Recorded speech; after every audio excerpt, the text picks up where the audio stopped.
Glory, haleluya. Terpuji nama Tuhan, amin. Haleluya, kita adalah generasi penerus di akhir zaman untuk melaksanakan sebuah tugas di mana setiap orang yang melakukan tugas yang adalah sebuah tindakan di akhir zaman untuk diberikan Tuhan kepada kita, dan kita harus memiliki kedisiplinan, ketaatan, ketekunan, haleluya, sebagai menjadi sosok seorang manusia sempurna yang sudah disempurnakan oleh Tuhan. Karena tanpa ada penyempurnaan, maka tidak ada seorang pun yang bisa sampai kepada tujuan, kepada Allah sendiri sebagai miliknya, haleluya.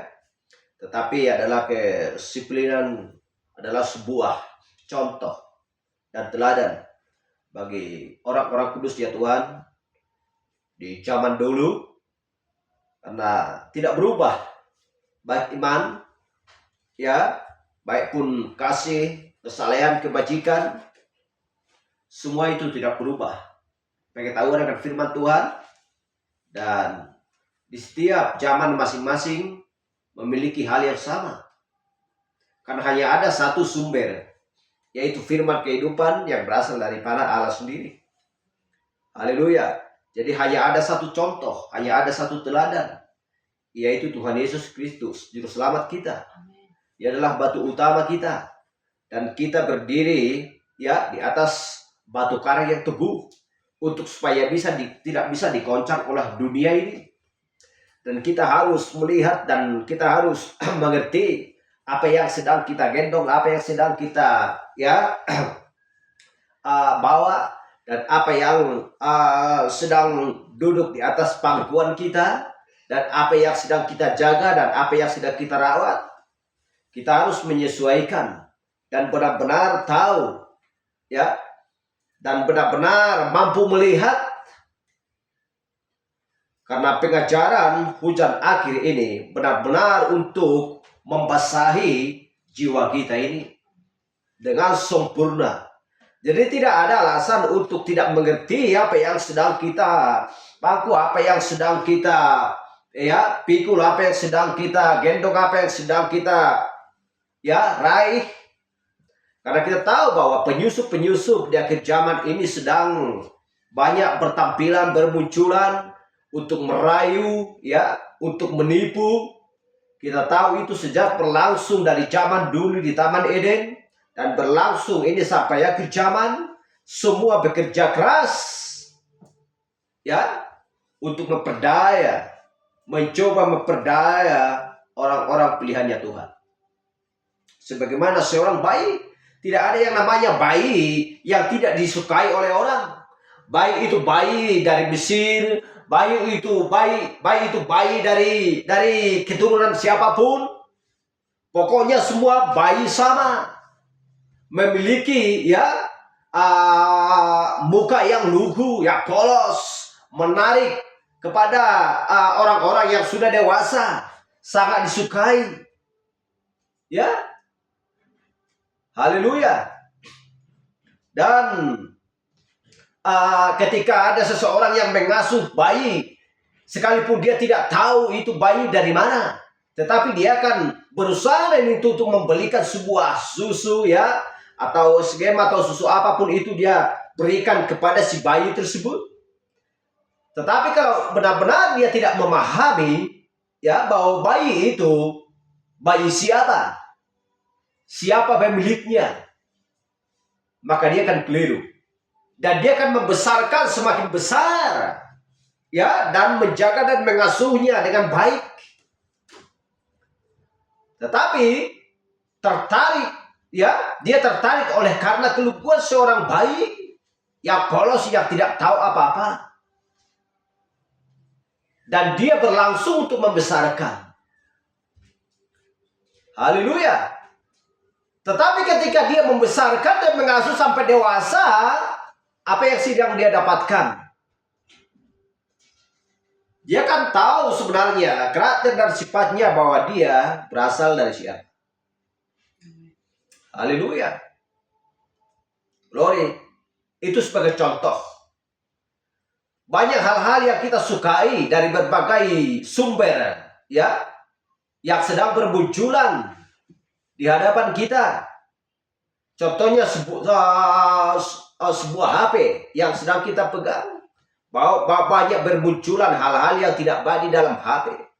Seperti seorang bayi tadi yang disukai semua orang sehingga orang-orang tertarik untuk melihatnya. Padahal ketika dia dirawat dan diasuh sampai besar, itu juga lah yang menjatuhkan dia, menjerumuskan dia.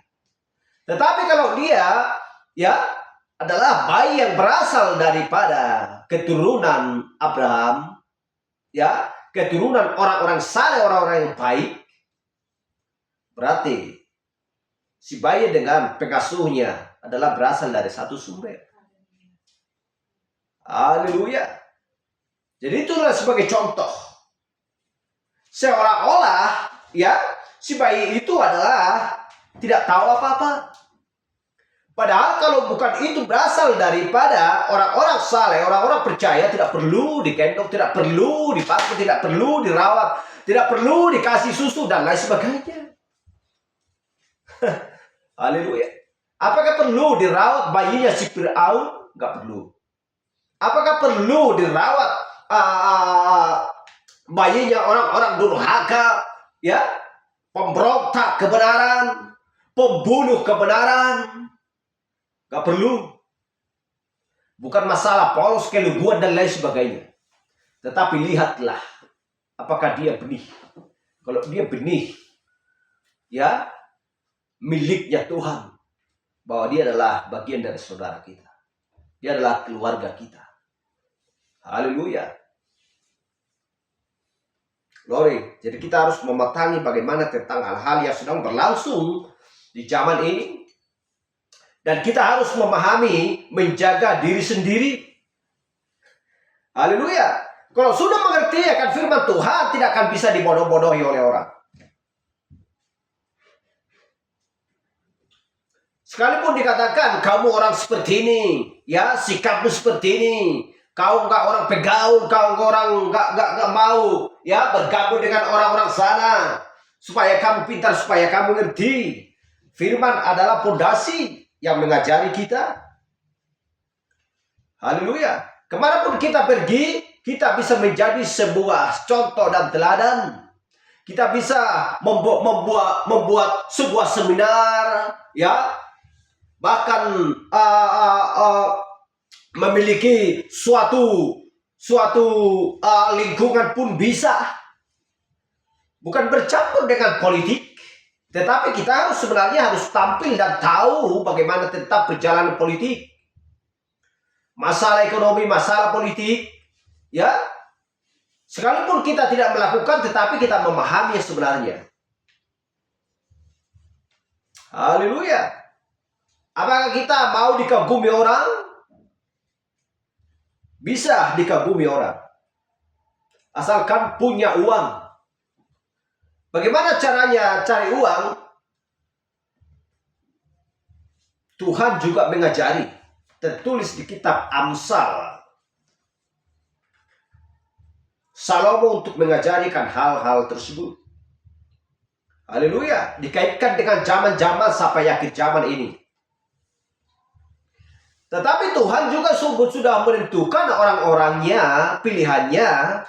Kamu harus tinggal di sini, pekerjaanmu harus seperti ini, keadaanmu harus seperti ini. Tuhan sudah tempatkan semuanya. Tetapi Tuhan sudah berjanji, anakku tidak akan pernah saya biarkan untuk meminta-minta roti. Tidak membiarkan sebagai anak yatim piatu. Tuhan selalu memperhatikan dan selalu menjaganya di setiap saat. Haleluya. Karena orang sangat pintar untuk menjerumuskan, menjatuhkan orang-orang percaya. Itu berlangsung di setiap zaman. Ya, dia mengatakan sesuatu hal-hal seolah-olah itu, ya, tertarik bagi diri kita sendiri, dipengaruhi dan lain sebagainya, sehingga terjerumus sedikit. Itulah alatnya, modalnya di hari esok untuk menjatuhkan mencoba untuk menjatuhkan orang percaya dengan ancaman hal-hal yang seperti itu. Di dalam kesilapan, kesalahan, perbuatan hal-hal yang salah, itulah yang dibuat nanti untuk menjatuhkan. Mencoba untuk menjatuhkan. Haleluya. Memburuk-burukkan, menyebarkan kepada banyak orang. Haleluya. Jadi Tuhan mengajarkan, ya, karena kita tahu bahwa kejatuhan manusia ketika karya agungnya Tuhan diciptakan di taman ini. Tetapi tidak ada jalannya bahwa ciptaannya sendiri, ya, jatuh ke dalam dosa, tetapi oleh karena, ya, oleh karena ciptaan, oleh karena bangunan, oleh karena yang diambil dari salah satu tulang rusuknya Adam. Inilah yang mengakibatkan kejatuhan manusia ke dalam dosa. Tetapi Tuhan tidak mau melihat bahwa anak-anaknya itu tergeletak dan terkelungkap dan begitu dia membiarkan saja, ya, dan sampai binasa. Tuhan tidak mau melakukan hal seperti itu karena dia sayang dan sangat mengasihi ciptaannya sendiri. Haleluya. Karena Tuhan menciptakan manusia serupa segambar dengan dia. Jadi Tuhan, dengan cara Tuhan untuk menebus mereka, ya, sehingga terjadilah Yohanes 1 ayat 1 dan 14. Haleluya. Sehingga dia menjadi manusia hanya untuk menebus manusia. Baik, mari kita buka Alkitab kita. Pembahasan kita pada waktu yang indah ini adalah karya agung. Kita mengerti apakah pengertian karya agung dan siapakah karya agung ini. Yesaya 53 ayat 1 sampai 13 sampai 12 saja.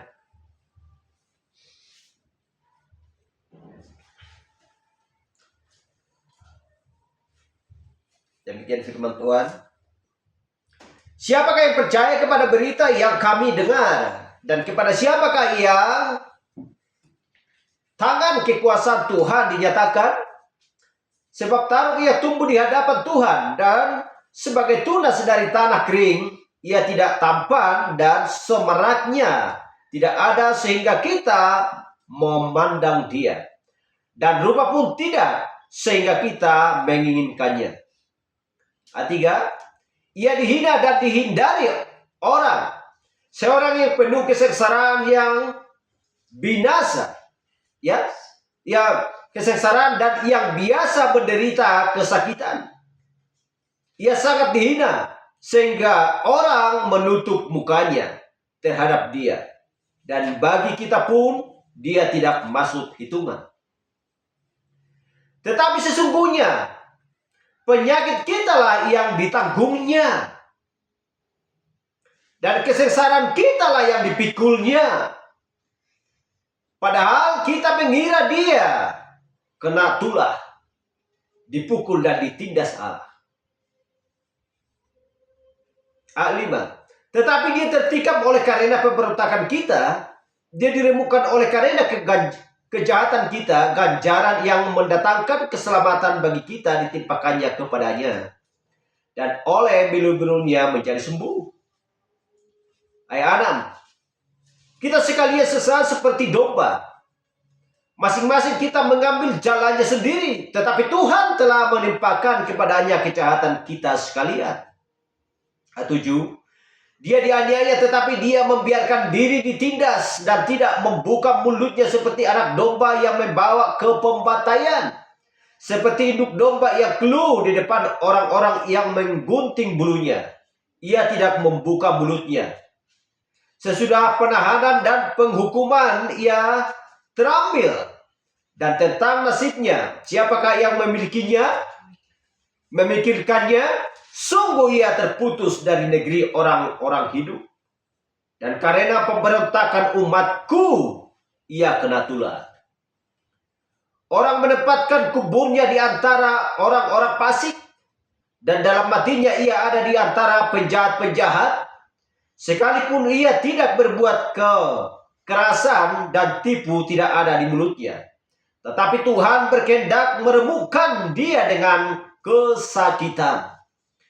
Apabila ia menyerahkan dirinya sebagai korban penebusan salah, ia akan melihat keturunannya, umurnya akan lanjut, dan kehendak Tuhan akan terlaksana olehnya. Ayat 11.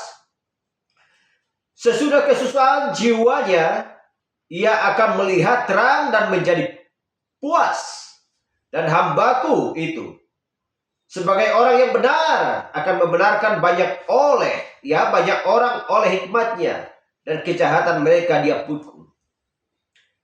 12. Sebab itu aku akan membagikan kepadanya orang-orang besar sebagai rampasan, dan ia akan memperoleh orang-orang kuat sebagai jarahan, yaitu sebagai ganti karena ia telah menyerahkan nyawanya ke dalam maut, dan karena ia terhitung di antara pemberontak-pemberontak, sekalipun ia menanggung dosa banyak orang dan berdoa untuk pemberontakan-pemberontakan. Mari kita berdoa. Terima kasih Tuhan, kami bersyukur pada waktu yang indah ini Kau berikan kesempatan bagi kami Tuhan menyembah Engkau dalam roh dan kebenaran. Karena tiada yang lain Tuhan yang menuntun kami ke jalan yang benar selain pada Roh Kudus-Mu.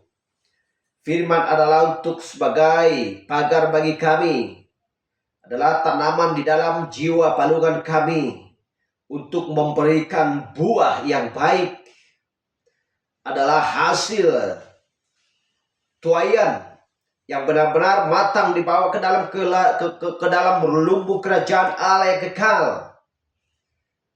Oleh karena itu Tuhan, kami bersyukur oleh pemberian-Mu semua kepada kami, ajaran-Mu Tuhan, hujan akhir Kau berikan bagi kami di akhir zaman ini Tuhan, supaya kami benar-benar mengerti dan menjadi orang-orang yang benar-benar mengetahui akan firman-Mu, dan benar-benar memiliki iman yang teguh akan janji Allah yang tergenapi di akhir zaman ini. Kami terima Tuhan. Terima kasih Yesus.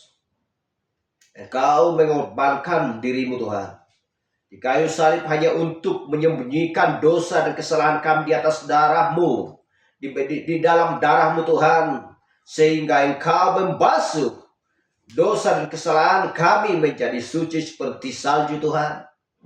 Dan Engkau mengangkat kami lebih naik, lebih tinggi Tuhan. Sebagaimana perjalanan kami akan meninggalkan tanah Mesir sampai ke tanah perjanjian. Tetapi Engkau mengubah suasana, memberikan terang di waktu senja, dan menyiapkan makanan yang sempurna Tuhan, makanan rohani pada musimnya. Sehingga kami mengenal Tuhan apa yang menjadi makanan kami di akhir zaman ini.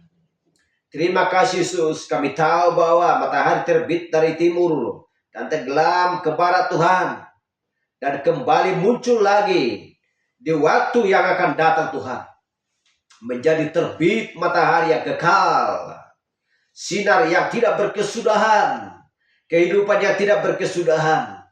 Itulah upah Tuhan bagi orang-orang kudus-Mu Tuhan, orang-orang percaya dari zaman dulu sampai akhir zaman, sampai pada hari kedatangan-Mu. Engkau sudah menuliskan nama-nama kami Tuhan dalam kitab kehidupan anak domba Allah, dan memeliharanya Tuhan sampai pada hari kedatangan-Mu.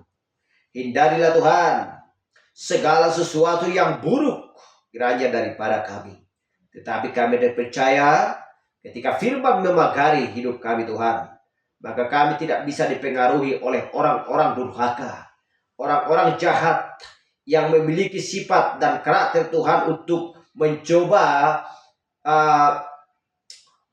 dan berusaha Tuhan untuk menanam benih-benih, yaitu yang berasal daripada si iblis di dalam hati dan pikiran orang percaya.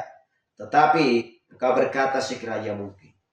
Terima kasih Yesus. Kami akan melanjutkan pembacaan firman kami. Kami percaya bahwa Roh Kudus mengurapi setiap kepala dan telinga kami Tuhan, dan kami akan percaya bahwa Engkau Tuhan memberikan kepada kami ajaran yang lebih lagi, di mana kami akan mengerti Tuhan. Terima kasih Yesus. Terima kasih Tuhan. Satukan kami mempelai wanitamu yang sedang berada Tuhan di timur, tenggara, utara, dan selatan Tuhan. Menyatu di dalam satu ajaran yang sempurna adalah ajaran Tuhan di akhir zaman ini bagi kami. Bila kami saling mengasihi dan saling mendoakan satu yang lain. Bila sakit Tuhan menyembuhkan, bila lemah Tuhan menguatkan dan membangkitkan. Terima kasih Yesus. Sempurnakan lebih lagi Tuhan setiap mempelai wanitamu yang sudah kepilih sebelum dasar. Kita berdoa di dalam nama Yesus Kristus. Haleluya. Amin. Silakan duduk.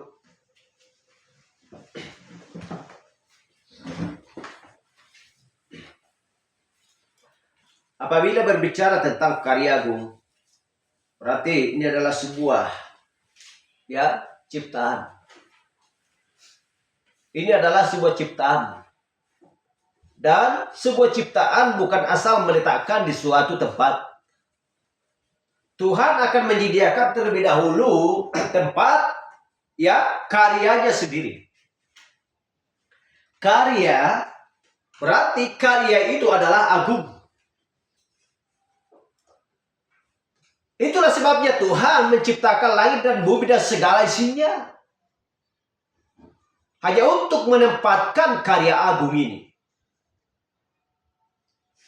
Dan kita mengerti bahwa seorang pemahat, seorang pengukir dari sebuah batu, memahatnya menjadi mirip. Bukan hanya mirip, tetapi persis seperti manusia yang sedang berada di dalam pikirannya. Dia memahat, dia membentuk, bukan hanya sekedar 1 tahun, 2 tahun, tetapi butuh puluhan tahun. Supaya setiap orang melihatnya persis sama dan tidak bisa dibedakan sedikit pun. Baik janggutnya, baik rambutnya, baik tangannya, baik matanya, semua sama. Dan ketika kita kalau mau pergi ke luar negeri sana melihat patungnya Musa, persis sama seperti Musa yang dia pahat yang ada di sana. Haleluya.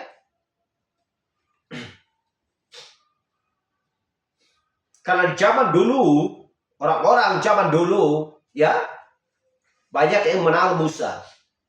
Jadi ada gambar, ada sebuah pahatan yang persis sama seperti dia. Bukan mudah. Karena di zaman dulu belum ada alat-alat yang canggih. Dia memahat, dia memahat patungnya Musa. Gambar sebuah karya agung. Setelah itu selesai dibuat, dia berusaha membuat matanya persis, hidungnya persis, tangannya persis, janggutnya persis, rambutnya semuanya. Haleluya. Lalu dia mundur sedikit dan memegang palu dan melihat patung tersebut. Apakah dia sudah pas sesuai dengan visinya, visi yang ada di dalam pikirannya? Kalau tidak, dia balik lagi, dia mengolesnya lagi, dia menggosoknya. Apa yang kurang? Haleluya. Kalau masih ada yang kurang, dia perbaiki lagi, dia oles lagi, dia gosok lagi, dia pahat sedikit dengan pelan-pelan. Masih ada yang kurang. Haleluya. Ada pertanyaan sesuatu. Kalau masih ada yang kurang di dalam pahatan tersebut, apakah ada seseorang di antara manusia yang bisa ditanya apa yang kurang lagi? Seseorang pasti tidak mengerti. Aku tidak tahu. Kenapa tidak tahu? Karena dia tidak tahu bagaimana gambar dan rupa Musa tersebut. Bagaimana wajahnya Musa tersebut, bagaimana matanya, bagaimana hidungnya. Haleluya.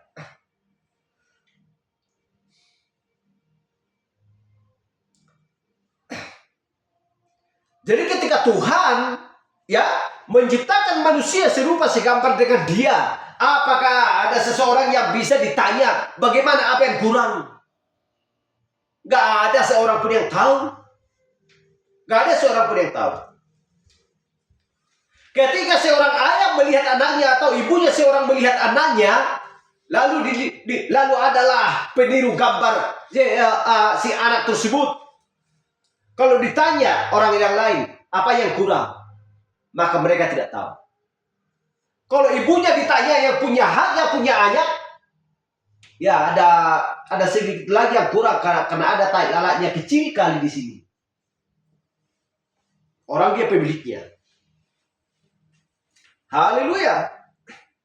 Jadi sebuah karya agung ciptanya Tuhan ketika dia menciptakan manusia serupa segambar dengan dia di Taman Eden.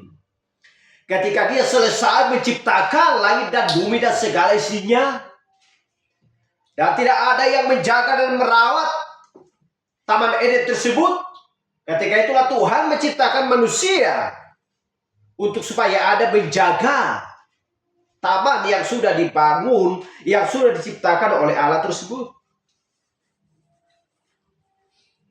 Haleluya.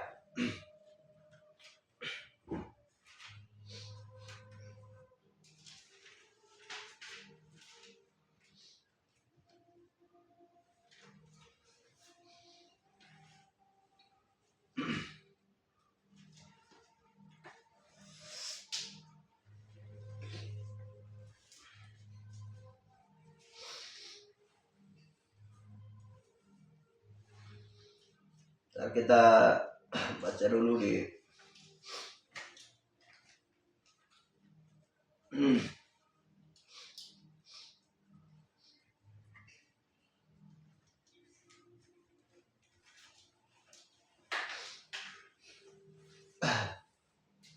dan kita sudah memahami ya.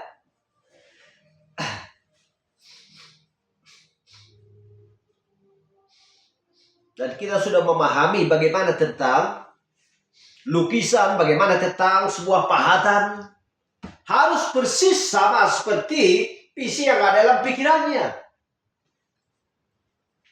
Haleluya. Kalau itu tidak pas, maka itu akan merusak hidupnya. Maka itu akan membuat dia stres. Kalau dia tidak lolos, ya, untuk sama persis sesuai dengan yang ada di dalam pikirannya.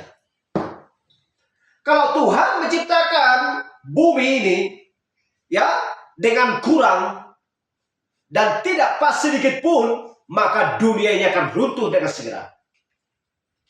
Apabila Tuhan menciptakan, ya, membuat lautan dengan kurang sedikit pun, dunia ini akan tenggelam.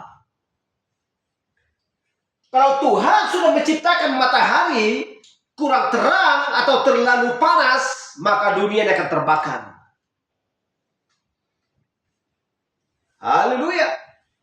Kalau Tuhan mau menciptakan manusia, kakinya sedikit kurang, ya, ada yang tinggi, ada yang tidak sesuai dengan ukuran, maka manusia pun akan berjalan dengan timpang.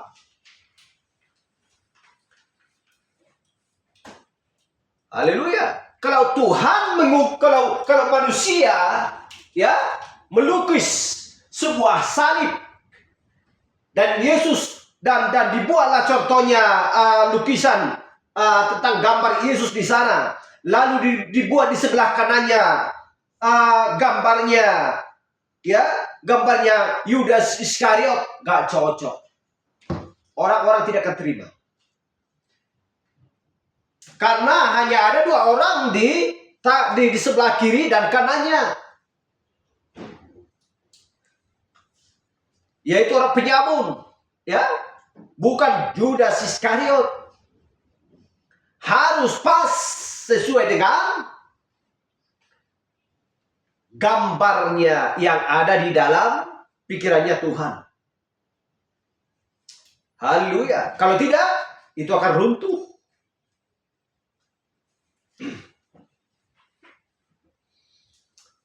Haleluya.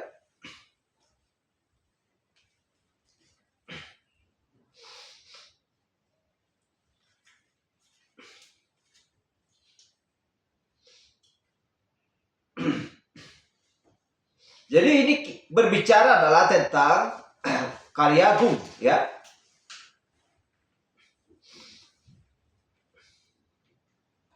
Karena kita tahu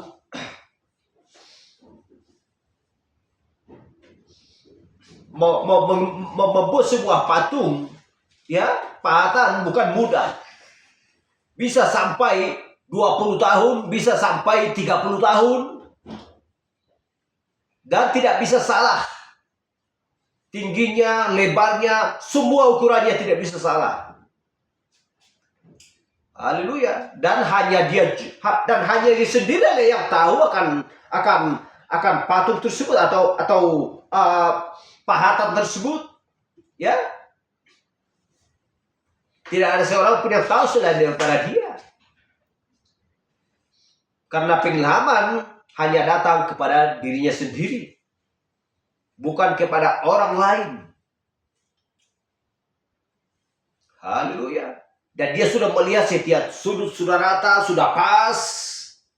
Ya, dia mundur sedikit dengan memegang palu, dia melihat kelilingnya, dia perhatikan mana yang kurang lagi. Haleluya.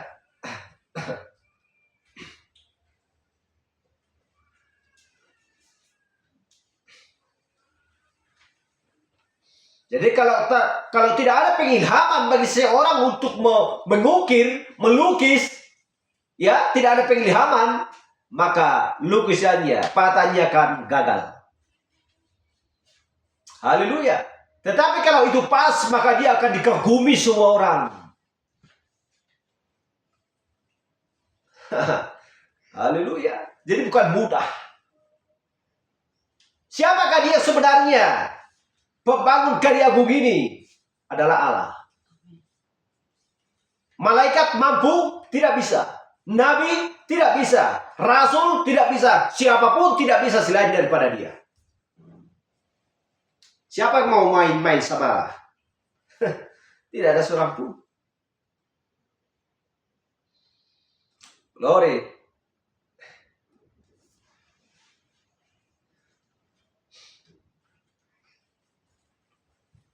Jadi harus memotong sesuai dengan polanya dan menggulingkan dan mengasah sampai dia benar-benar bergambar yang sesungguhnya dari apa yang sudah ada di dalam pikirannya.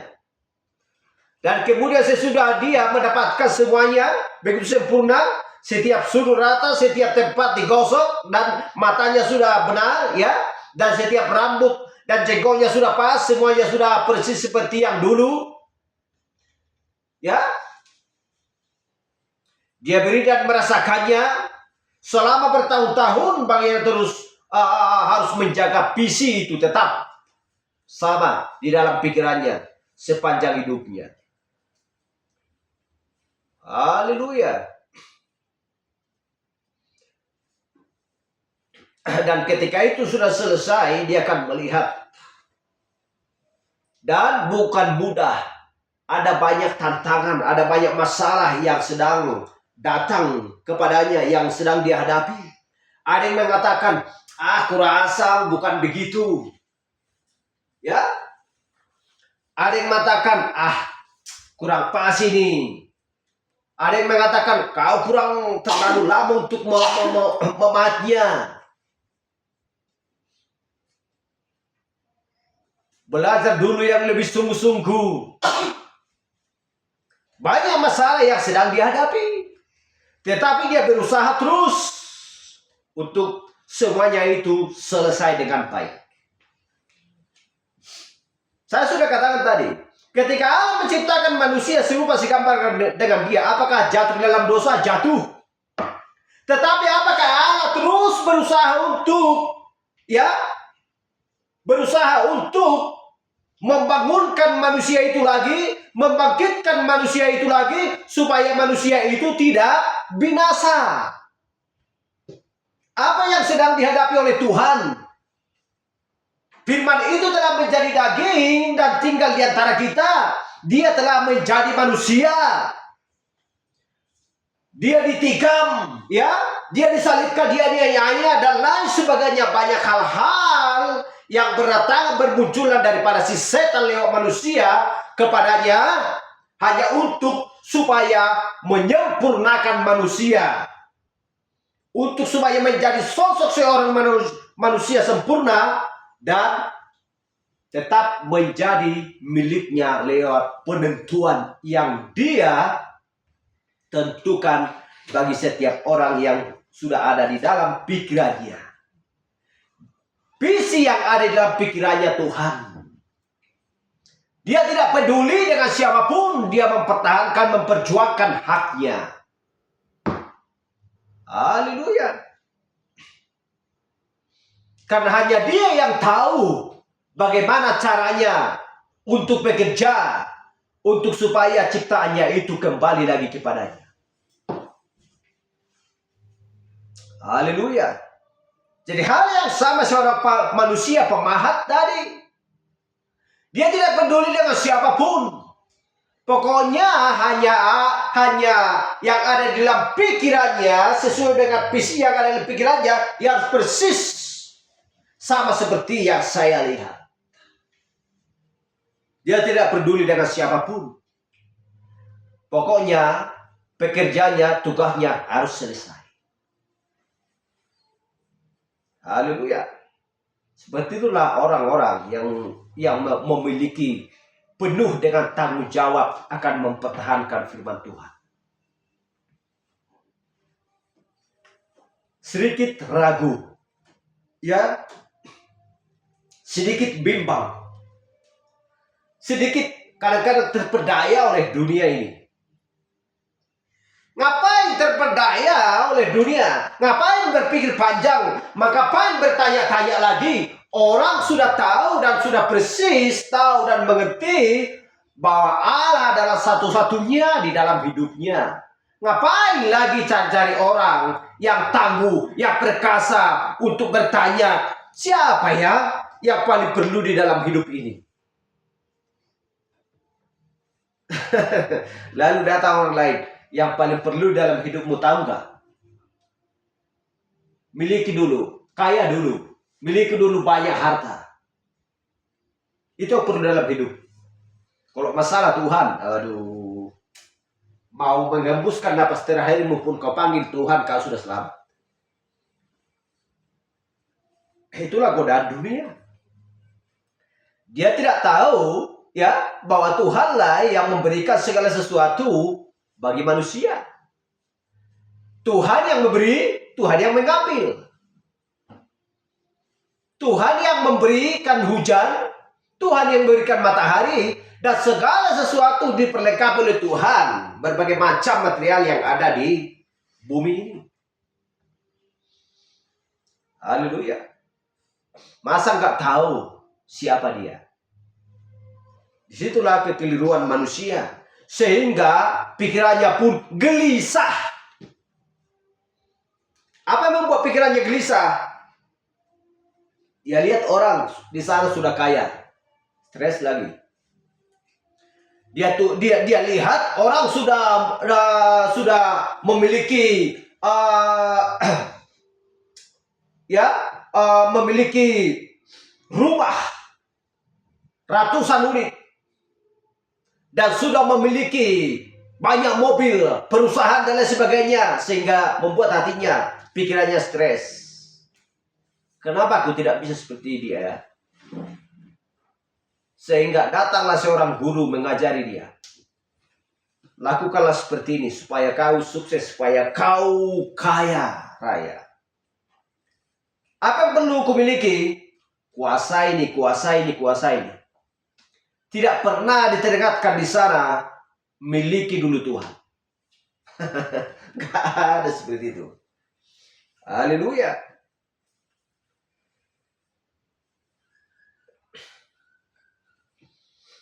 Tetapi hanya bagi orang-orang percaya yang memiliki ketekunan dan keberanian benar-benar siap berjuang dengan tangguh hanya untuk mempertahankan terang yang sesungguhnya,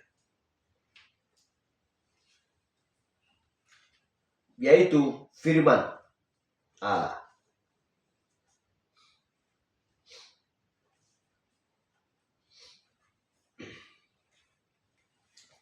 Haleluya.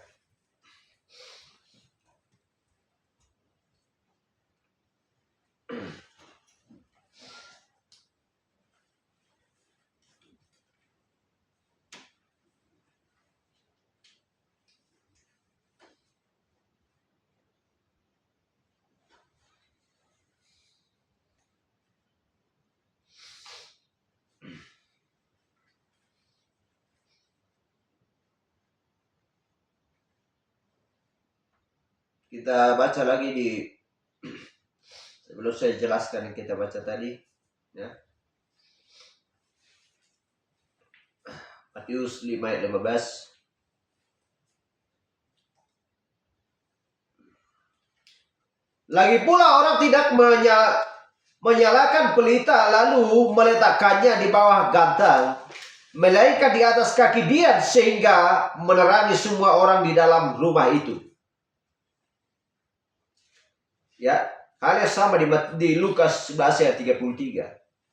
Tidak seorang pun yang menyalakan pelita lalu meletakkannya di kolong rumah, ya, atau di bawah gantang, melainkan di atas kaki dian, supaya semua orang yang masuk dalam, ya, dapat melihat cahayanya. Siapakah pembuat sebenarnya, ya, kaki dian tersebut? Pembuat kaki dian adalah Allah sendiri. Kita sudah melihat bagaimana gambar tentang kaki dian yang terbuat dari emas. Haleluya. Hanya tempat pelita. Itulah sebabnya di atasnya dibuat gambar bintang. Bintang adalah terang, adalah utusan. Ya. Jadi kalau seorang utusan pembawa pesan pada setiap zaman-zaman gereja, dibawa dan dibuat tempatnya di bawah kolong rumah, itu tidak akan dapat menyinari, membawa terang di setiap zaman-zaman gereja tersebut. Itu namanya orang goblok dan orang bodoh dan tidak mengerti apakah itu terang. Haleluya.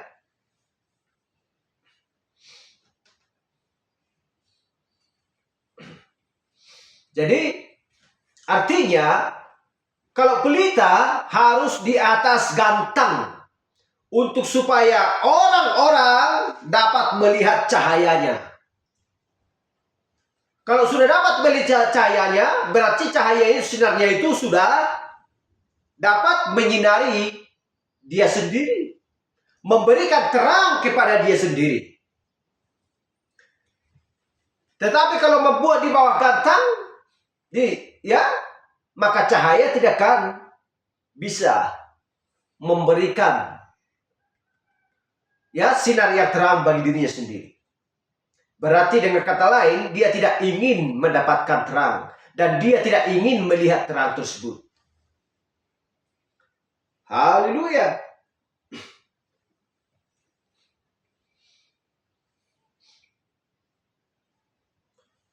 Kejadian 2 ayat 2. Ketika Allah pada hari ke-7 telah menyelesaikan pekerjaannya yang dibuatnya, yang dibuatnya itu, berhentilah ia pada hari ke-7.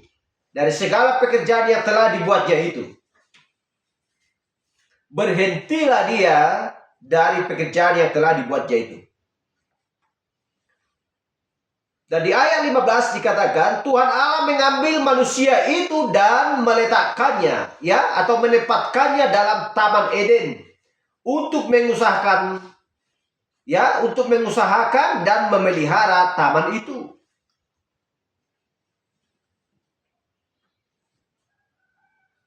Haleluya. Jadi kita melihat bahwa sesudah dia membuat karya agung ini, manusia itu dia menempatkan di atas muka bumi dan menempatkannya di tempat yang paling indah yang pernah ada di Taman Eden. Haleluya. Jadi dia menempatkan karya agungnya keduanya menjadi satu di dalam Taman Eden. Betapa itu mau menyenangkannya, menyenangkan Allah bahwa dia melihat karya agung ini baik adanya. Sesudah itu, ya tahu bahwa dia sesudah itu dia beristirahat. Ya, setelah dia beristirahat menciptakan apa yang sudah sempurna itu selesai. Semua sudah sempurna dia lihat, baru dia beristirahat. Dia sangat senang dengan pekerjaannya, ya. Jadi kita lihat bahwa ya bahwa karya agung itu adalah pukulan itu yang merusak yang merusak karya agung Musa oleh sang atau contohnya seperti pahatan atau patung Musa. Ada yang memukul, ada yang merusak. Nah, itu sebagai contoh karya agung buatan Tuhan, buatan manusia. Ketika itu rusak, ketika buatan Tuhan itu rusak, apa penyebabnya?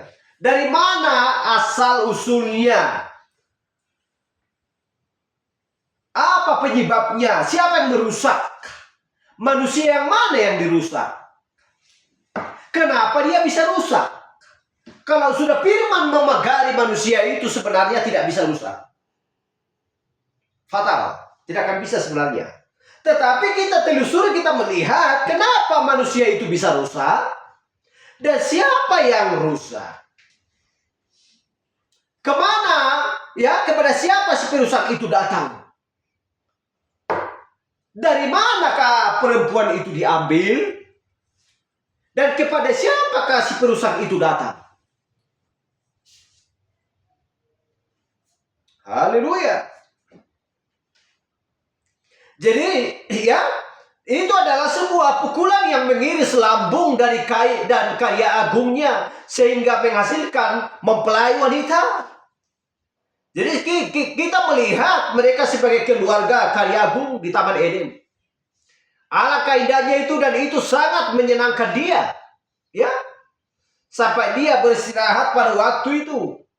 Aku akan beristirahat. Tetapi ketika dia sedang beristirahat dan mempercayakan kepada karya agung, kepada mereka karya agungnya itu, musuhnya masuk dan menemukan karya agung itu, menemukan karya agung besar itu. Dengan menipu, dia merayap di bawah dinding taman itu. Dan kemudian merusak karya agung yang indah itu, dia merusaknya. Demikian rupa sehingga karya agung itu jatuh. Kenapa jatuh? Kita sudah membaca tadi. Jangan pelita itu dibuat atau dibuat di bawah gantang atau di bawah kolong rumah. Haleluya. Kalau pelita itu dibuat di bawah gantang atau di bawah kolong rumah, maka melalui dinding itu datanglah si perusak itu. Oh, rupanya di sana deh. Udah dibuat di sana, di bawah gantang atau di bawah rumah pelita itu. Berarti dia sudah gelap, aku akan pergi ke sana. Itulah membuat si karya agung ini jatuh ke dalam dosa. Haleluya. Artinya terang firman Tuhan di zamannya harus dibuat di dalam hati dan pikiran, di dalam palungan. Jangan sampai dikeluarkan dari rumah kita ini. Supaya si perusak tidak datang.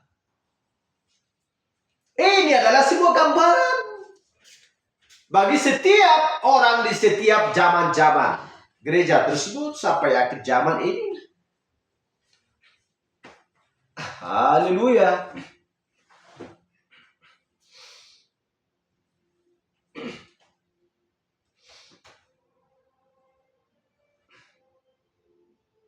Jadi kita perhatikan karya agung, ya, ini ketika setan sudah mendapatkan pegangan, ya, penipu itu menyusup melalui dinding-dinding itu dan dia merusak karya agung itu, ya, karena cara dia dulu melakukannya.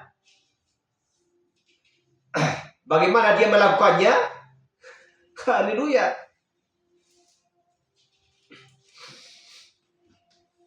Bagaimana cara dia untuk melakukannya? Sedangkan karya agung ini dulunya dibentengi oleh firman Allah. Dan karya agung itu sendiri dari keluarga itu dibentengi oleh firman. Tetapi bagian yang rusak itu, yang dulunya diambil dari yang aslinya, ya, itu pergi melewati dinding itu dan memberi kesempatan kepada setan untuk merusaknya. Haleluya.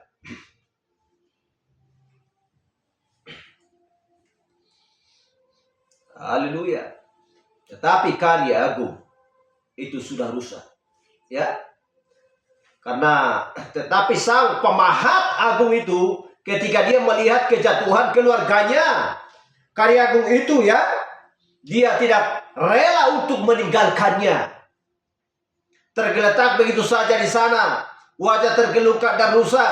Dia segera bekerja untuk membangunkannya kembali. Dia tidak rela itu binasa, ya. Tergeletak di sana seperti di sepanjang hidupnya, karena dia adalah Allah dan dia tidak mau dikalahkan. Maka dia segera bekerja dan mulai membangun kembali menurut gambarnya sendiri seorang manusia. Haleluya.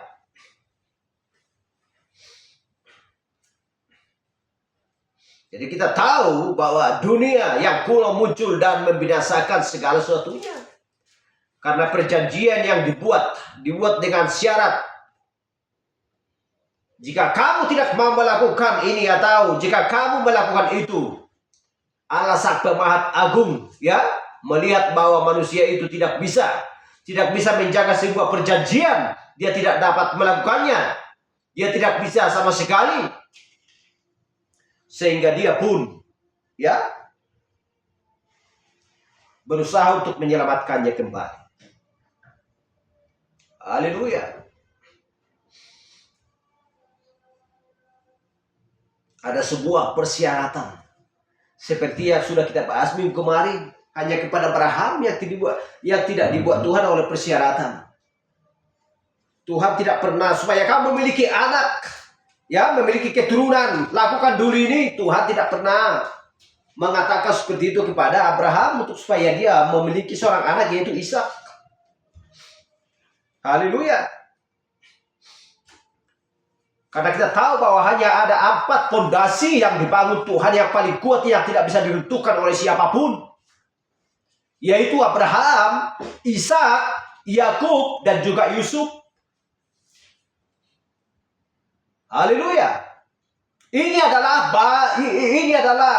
ya, fondasi. Keempat kaki ini tidak bisa diruntuhkan oleh siapapun. Haleluya. Karena Abraham adalah, ya, fondasi iman. Tidak ada selain daripada Abraham adalah sebagai fondasi iman. Dan sedangkan Ishak adalah fondasi kasih. Haleluya. Dan fondasi kasih karunia adalah Yakub. Kita sudah membahas bahwa, ya, Yakub sedang menerima kasih karunia. Dia adalah seorang penipu. Masih minggu kemarin kita bahas itu. Tetapi di dalam Yusuf adalah, ya, kesempurnaan. Kenapa dikatakan kesempurnaan? Bahwa Yusuf adalah perlambang Yesus Kristus. Tanpa Yusuf maka manusia akan binasa, mati semua kelaparan di tanah Mesir.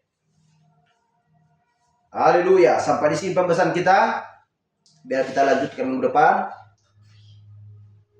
Tuhan memberikan, ya, pembahasan yang lebih sempurna lagi pengajaran firman Tuhan bagi kita.